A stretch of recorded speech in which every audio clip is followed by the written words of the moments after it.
The first step is to go to the official Ricoh API section of GitHub. Look for the Theta plugin SDK repository. Download the zipped file, save it to your local workstation. We're going to import it into Android Studio. Unzip the package.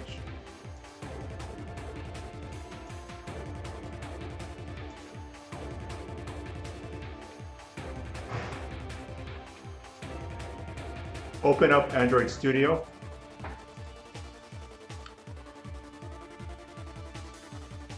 I'm going to load the Theta plugin SDK master.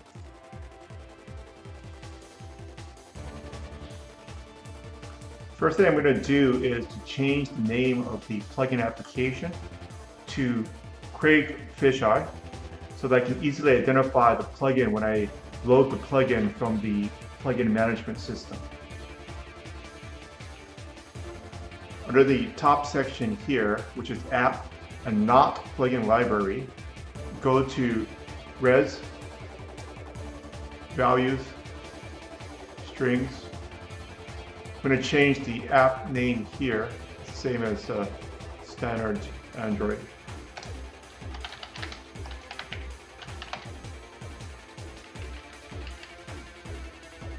We'll call it Craig Dual Fisheye.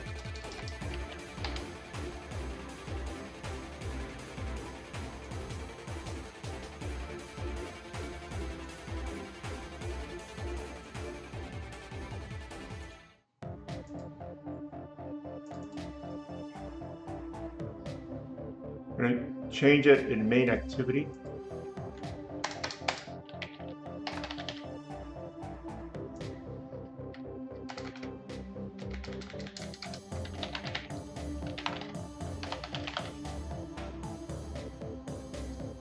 Under app manifest, Android manifest.xml.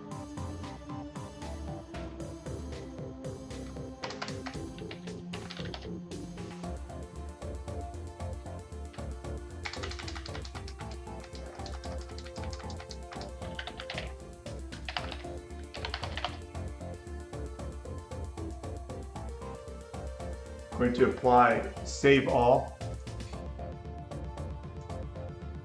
Under Build, I'm going to build the APK.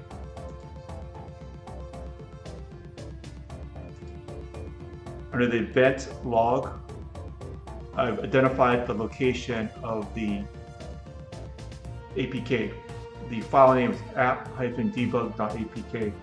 I'm going to load it into the Theta V now. Plug the Theta V into your workstation with a USB cable. With the Theta V connected to the workstation with the USB cable,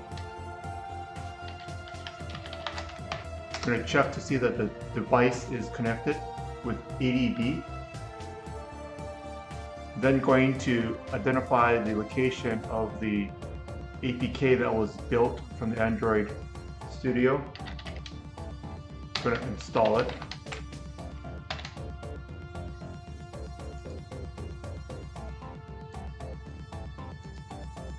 So I just drag and drop the file from the Windows File Explorer onto the command prompt here. Press return. Success. So with the camera still connected with the USB cable, I'm just going to use the normal Ricoh Theta desktop application that you normally use to view the 360-degree image. This desktop application gives the newest version. It has a new menu item under File, which is called Plugin Management.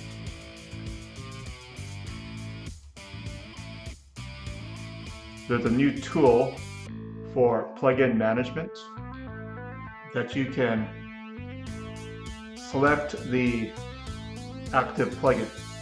So first thing is I'm going to select the active plugin, which is this new one that I just installed called Craig Dual Fisheye.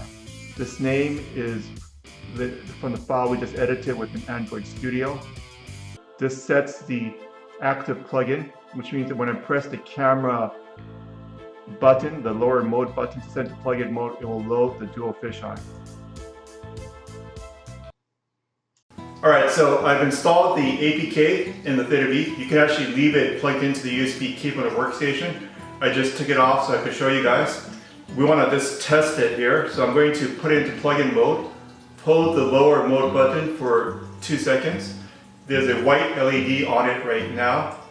I'm going to press the shutter button just to make sure that it's working.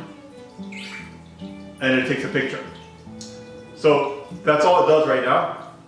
All we've done is actually just to change the name of the plugin application so that when we use the plugin management system, we know which plugin we're working on. The default name for the SDK is plugin application. Some of the tutorials use that. I wanted to change it to create dual fisheye to make it easier for me to identify which plugin is mine and to work with it that way. The next thing we're going to do is to change the stitching to make sure that when you take the image, it's unstitched, which means that it will be in dual fisheye. That's the next video.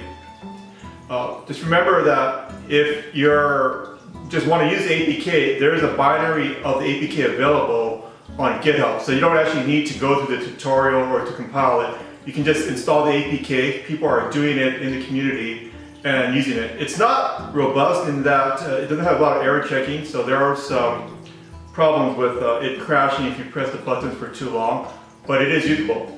So stay tuned for the next video on how to turn off the stitching so that the image is saved in dual fisheye format. See you soon.